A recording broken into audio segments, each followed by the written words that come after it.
Hi everyone, எல்லாரும் எப்படி இருக்கீங்க? நல்லா இருப்பீங்கன்னு நினைக்கிறேன். ஸோ ஆல்ரெடி வந்து பார்த்தீங்கன்னா சர்டிஃபிகேட் வெரிஃபிகேஷன் போயிட்டு இருக்குது. ஸோ இன்றைக்கே நிறைய பேர்த்துக்கு சர்டிஃபிகேட் வெரிஃபிகேஷன் ஆயிருச்சு, சக்ஸஸ்ஃபுல்னு வந்துருச்சு. இந்த தடவை சீக்கிரமாக பண்ணிகிட்டு இருக்காங்க, இல்லைனா ஸ்லோவாக தான் வரும். அப்டேட் வந்து கொஞ்சம் லேட்டாக தான் வந்துச்சு, ஆனால் சர்டிஃபிகேட் வெரிஃபிகேஷன் சீக்கிரமாகவே பண்ணிகிட்ருக்காங்க. டிஎன்இஏ 2025க்கு ஏராளமான வீடியோக்கள் போட்டுட்ருக்கோம். இப்போ என்ன நடந்துகிட்ருக்கு, அடுத்தது என்ன நடக்க போகுது, இனி நீங்கள் என்ன பண்ணணும் எல்லாமே நான் சொல்ல போகிறேன். நம்ம சேனலுக்கு புதுசாக இருந்தால் சப்ஸ்கிரைப் பண்ணலாம், பண்ணிடுங்க. அண்ட் கீழே அந்த பெல் ஐக்கனை கிளிக் பண்ணி வாட்ஸ்அப் சேனல் லிங்க்கில் வந்து ஜாயின் பண்ணுங்கள். ரொம்ப முக்கியம், இனி வர நாட்கள் தான் சப்ஸ்கிரைப் பண்ணி வச்சுக்கோங்க. அண்ட் வாட்ஸ்அப் சேனல் லிங்க்கில் வந்து ஜாயின் பண்ணிக்கோங்க. Any doubts call me. So என்னென்னா வந்து பார்த்தீங்கன்னா சர்டிஃபிகேட் வெரிஃபிகேஷன் ஆயிடுச்சு, கம்ப்ளீட்டட் சக்ஸஸ்ஃபுல். அதாவது சர்டிஃபிகேட் வெரிஃபிகேஷன் ஸ்டேட்டஸ் கம்ப்ளீட்டட் சக்ஸஸ்ஃபுல்னு இந்த மாதிரி வந்துருந்துச்சுன்னா ஓகே. அதே மாதிரி 7.5 reservation SR no one check பண்ணிக்கோங்க.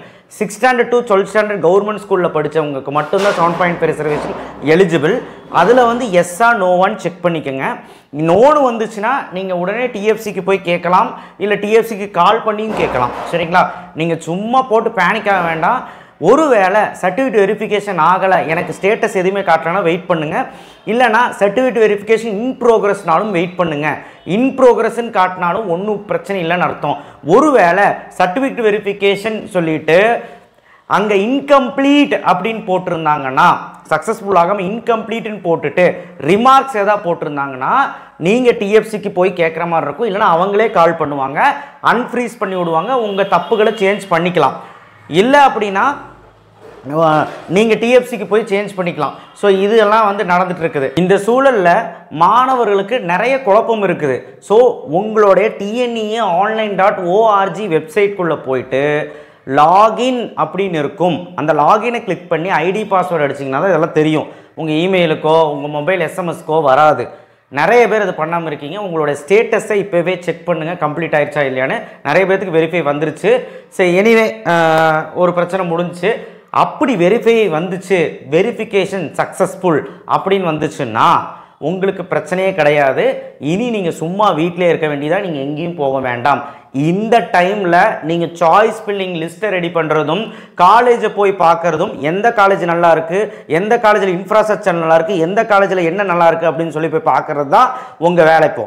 ஸோ அதனால் உங்களுக்கு கவுன்சிலிங் ஸ்டார்ட் ஆக இன்னும் நாட்கள் இருக்குது. ஏன்னா ரேங்க் லிஸ்ட் ஜூன் 27 தான் ரேங்க் லிஸ்ட். சரிங்களா?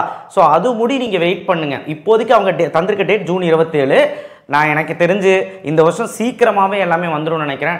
நம்ம அமைச்சர் கூட அதான் சொல்லியிருந்தார், உயர்கல்வித்துறை அமைச்சர் கூட அதான் சொல்லியிருந்தார், இந்த தடவை சீக்கிரமாகவே காலேஜ் ஓப்பன் பண்ணிடுவோம், இந்த தடவை சீக்கிரமாகவே கவுன்சிலிங் நடத்திடுவோம். எனக்கு என்னமோ ஜூலை 2nd வீக் 1st வீக்கே இந்த தடவை கவுன்சிலிங் நடத்த ஆரம்பிச்சிருவாங்கன்னு நினைக்கிறேன். எப்பவுமே August 1st week, July last week தான் ஆரம்பிக்கும். ஸோ இதுவும் ஒரு சூழலில் போயிட்டுருக்குது.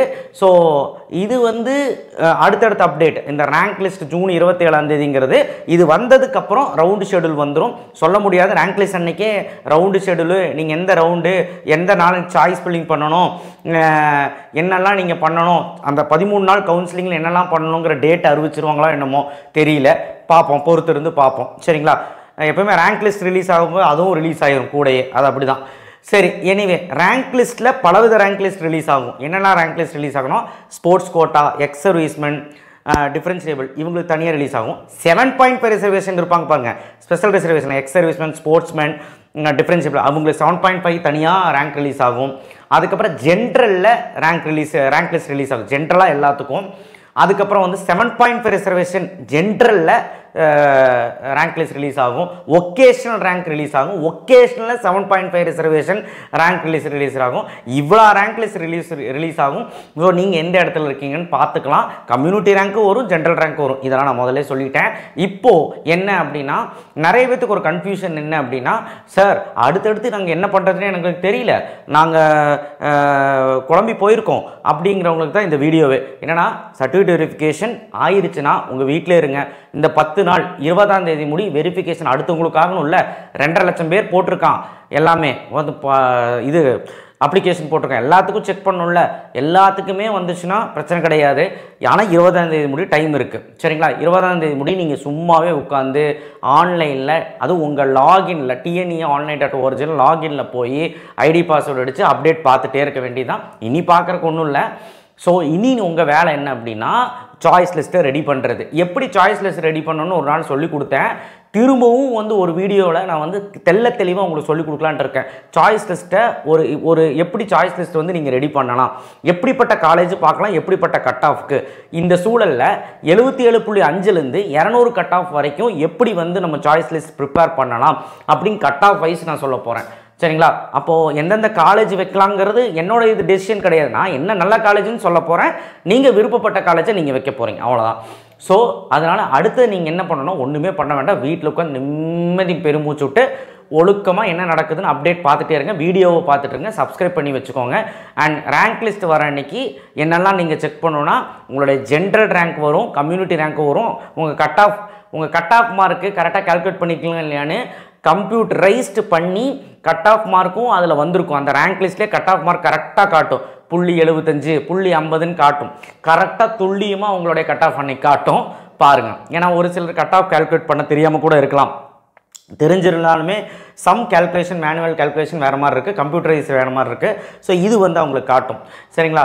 ஸோ அதனால் நீங்கள் எங்கேயும் போகணும்னு தேவையில்லை, ஓடி போகணும்னு தேவையில்லை. நீங்கள் டிஎஃப்சிக்கு போயிட்டே இருக்காதீங்க, அவங்க டென்ஷன் ஆகிட்டே இருக்காங்க. டிஎஃப்சியில் ஒரு பிரச்சனை என்னென்னா, இதில் என்ன கூத்துனா, ஃபஸ்ட்டு கிராஜுவேஷன் எனக்கு காட்ட மாட்டேங்குதுன்னு சொல்லிட்டு ஒருத்தன் போய் வந்து டிஎஃப்சியில் கேட்டிருக்கான். டிஎஃப்சியில் என்ன சொல்லியிருக்காங்கன்னா, ஒரு சில டிஎஃப்சியில் தம்பி இல்லைப்பா அப்படின்னு பெருந்தன்மையாக பேசுகிறாங்க. ஒரு சில டிஎஃப்சியில் கொஞ்சம் ஸ்ட்ரிக்டான ஆஃபீஸர் இருக்கனால அவங்க பேசி திட்டி விட்டுறாங்க. தம்பி என்னப்பா அது சும்மா வந்துட்டுருக்க அப்படின்னு சொல்கிறாங்க, ஹெல்ப் பண்ணுறாங்க, இல்லைன்னு சொல்ல. அவங்க வேலையில் இரிட்டேட் பண்ணும்போது அவங்க கோவப்படுறாங்க. ஏன்னா வந்து ஒரு நாள் 2 நாள் போன பரவாயில்ல, அடுத்தடுத்த நாள் போயிட்டே இருந்தேன்னா, தம்பி எல்லாமே வரும்ப்பா, நேற்றே சொல்லிட்டல அப்படிங்கிறாங்க. ஸோ அது அவங்கள ஸ்டூடெண்ட்ஸ்க்கும் இரிட்டேட்டாக தான் இருக்குது, இல்லைன்னு சொல்ல. நான் என்ன சொல்கிறேன்னா, நீங்கள் அவங்கள டென்ஷன் பண்ண வேண்டாம். டிஎஃப்சியில் நீங்கள் என்ன போய் கேட்டாலும் உதவி பண்ணணும் தான் கவர்மெண்ட் சைட்லேருந்து கொடுத்துருக்குறாங்க. அது 110 டிஎஃப்சி மையங்கள் இருக்குது. ஸோ உங்களுக்கு எந்த டவுட்னாலும் அங்கே போய் பண்ணிக்கலாம். தயவு செய்து ஒரு விஷயத்தை தெரிஞ்சுக்கோங்க, யாருக்கெல்லாம் 2 அப்ளிகேஷன் போட்டிங்களோ அவங்களுக்கு சக்ஸஸ்ஃபுல் வர்றதுக்கு வாய்ப்பு கம்மி தான். அதில் 2மே ரிஜெக்ட் ஆகலாம், இன்கம்ப்ளீட்னு ஏதாவது வரலாம், இல்லை வந்து 1 சக்ஸஸ்ஃபுல் வந்து 1 ரிஜெக்ட் ஆகலாம். எது எப்படியோ உங்களுக்கு வந்துச்சுன்னா, ஏதாவது குளறுபடி ஏற்பட்டுச்சுன்னா நீங்கள் டிஎஃப்சிக்கு போய் அணுகலாம். அதே மாதிரி 7.5 ரிசர்வேஷன் நோ எஸ்ஸுங்கிறதுனா பிரச்சனை இல்லை. எலிஜிபிள் இருக்கிறவங்க, எலிஜிபிள் இல்லாதவங்களுக்கு நோன் இருக்கிறது பிரச்சனை இல்லை, அது எதுவுமே காட்டாது. எலிஜிபிள் இருக்கிறவங்களுக்கு நோன்னு காமிச்சதுன்னா நீங்கள் எதனால எலிஜிபிள் இல்லை அப்படிங்கிறது டிஎஃப்சியில் போய் தான் நீங்கள் கேட்கணும், இல்லைனா அவங்களே ஃபோன் பண்ணி சொல்லுவாங்க. அண்ட் ப்ளஸ் போனோஃபைட் சர்டிஃபிகேட் ஒரு வேளை உங்கள் ஸ்கூல்லேருந்து +2 படித்த ஸ்கூல்லேருந்து வாங்கிட்டு வர சொன்னால் நீங்கள் வாங்கிட்டு வரணும். இது தாங்க நடக்குது. ஸோ அதனால் நீங்கள் எதுக்குமே ஓட தேவையில்லை, பேனிக் ஆகிக்க தேவையில்லை. கவுன்சிலிங் ப்ராசஸ் ஸ்டார்ட் ஆயிடுச்சு. ஸோ இது அப்படியே மெதுவாக நடக்க போகுது. அடுத்தது ரேங்க் லிஸ்ட்டுக்கு வெயிட் பண்ணுங்கள். ரேங்க் லிஸ்ட்டுக்கு முன்னாடி காலேஜ் என்னன்னு ரெடி பண்ணி வைங்க. ஏன்னா ரேங்க் லிஸ்ட் வந்த உடனே இந்த வருஷம் வந்து சாய்ஸ் ஃபில்லிங் சீக்கிரமாக ஸ்டார்ட் ஆகிடும்னு நினைக்கிறேன். எப்போ சார் ஸ்டார்ட் ஆகும் அப்படிங்கிட்டு நான் முதல்ல சொன்ன மாதிரி தான், போன வருஷம் ஜூலை லாஸ்ட் வீக் தான் ஸ்பெஷல் ரிசர்வேஷன் கவுன்சிலிங் ஸ்டார்ட் ஆச்சு. எனக்கு தெரிஞ்சு இந்த வருஷம் ஜூலை 2nd வீக் ஃபஸ்ட் வீக்கே ஸ்டார்ட் ஆயிருமோன்னு தோணுது. ஏன்னா சீக்கிரமாகவே அமைச்சர் வைக்கணும்னு சொல்லியிருக்கிறாரு. ஸோ மொத்தமாக இதில் எல்லாமே சொல்லிட்டேன், அடுத்தடுத்து என்ன நடக்க போகுதுன்னு. ஸோ தயவு செய்து நம்ம சேனலை சப்ஸ்கிரைப் பண்ணி வச்சுக்கோங்க, அடுத்தடுத்து அப்டேட் வரப்போகுது. காலேஜை பற்றின வீடியோஸும் நிறைய இருக்குது. நானே வந்து டென்ஷன் ஆகிக்கிறேன், டெய்லி நிறைய ஃபோன் அட்டன் பண்ணி நானே டென்ஷன் ஆகிக்கிறேன். அவங்க கேட்குற டவுட் அந்த மாதிரி என்ன டவுட்டு கேட்குறாங்கன்னா, சாய்ஸ் ஃபில்லிங்கு எல்லோரும் நாங்கள் வந்து பண்ணிட்டோமா, டிஎன் காசால் சாய்ஸ் ஃபில்லிங் பண்ணி தான் நமக்கு வந்து ப்ராசஸே நடக்கும், பார்த்துருக்கீங்களா? சில பேருக்கு தெரியாது. ஆனால் டிஎன்இஏல இன்ஜினியரிங் அட்மிஷனில் இனிமேல் தான் சாய்ஸ் ஃபில்லிங்கே வரப்போகுது. பையன் ஒருத்தன் ஃபோன் பண்ணி கேட்குறான், சாய்ஸ் ஃபில்லிங் முடிஞ்சிருச்சுன்னு நினைக்கிறேங்க, எனக்கு தெரியல, எதாவது சொல்லுங்கள். புரிதலே கிடையாது யாருக்குமே, அந்த புரிதலுங்கிறது ஒன்று கிடையாது. ஸோ அதனால் மெதுவாக குழந்தைக்கு சொல்கிற மாதிரி சொல்லிகிட்டு இருக்கேன், தயவு செய்து அதை புரிஞ்சுக்கோங்க. கொஞ்சம் அமைதியாக வீட்டில் உட்காந்து பாருங்கள், டைம் இருக்குது. இன்னொன்று, கிரிவரன்ஸ் ரீஅட்ரஸல், அதாவது உங்களுடைய ரேங்க் லிஸ்ட் வந்ததுக்கப்புறம் 28, 29, 30, 31, ஸோ இந்த 3 நாள் 4 நாளில் வந்து கிரிவரன்ஸ் ரீஅட்ரஸல், ஏதாவது குறை எது இருந்தால், உங்கள் ரேங்க் லிஸ்ட்டில் ஏதாவது குறை இருந்தால், இல்லை ரேங்க் லிஸ்ட்டே வராமல் இருந்தால், உங்களுக்கு எதாவது பிரச்சனை இருந்தால் அன்றைக்கி போய் நீங்கள் கேட்டுக்கலாம். ஸோ இவ்வளோ ஃபெசிலிட்டிஸ் யூசர் ஃப்ரெண்ட்லியாக டிஎஃப்சிலையும் உங்களுடைய டோட் வந்து பண்ணி கொடுக்குறாங்கங்கிறது புரிஞ்சுக்கோங்க. இதுக்கு நடுவில் போலி தொண்டு நிறுவனம் அண்ட் ஆல்சோ வந்து பார்த்திங்கன்னா யாராவது ஃபேக் கால், கவுன்சிலிங் சென்டர்லேருந்து கூப்பிட்றோம் அப்படியெல்லாம் இல்லவே இல்லை. டிஎஃப்சி சென்டர்லேருந்து கால் பண்ணுவாங்க, டிஎஃப்சி சென்டர்லேருந்து வாட்ஸ்அப்பில் அனுப்ப சொல்ல மாட்டாங்க. டிஎஃப்சி சென்டரில் டேரெக்டாக வெப்சைட்டில் தான் அப்லோட் பண்ண சொல்லுவான். வாட்ஸ்அப்லலாம் அனுப்ப சொல்ல மாட்டேன். யாருக்குமே அந்த மாதிரி அனுப்பிச்சிடாதீங்க. யூசர் ஐடி பாஸ்வேர்டு யாருமே கேட்க மாட்டாங்க. அதை நீங்கள் புரிஞ்சுக்கோங்க. ஸோ இது எல்லாமே இனிமேல் கரெக்டாக பண்ணிக்கோங்க. இந்த வீடியோவை நிறைய பேருக்கு தெரிய வைங்க. லைக் போடுங்க, அப்போ தான் எல்லாத்துக்கும் போய் சேரும். தேங்க்யூ. ஷேர் பண்ணுங்கள், சப்ஸ்கிரைப் பண்ணுங்கள், மறக்காம பெல் ஐக்கனை ப்ரெஸ் பண்ணுங்கள்.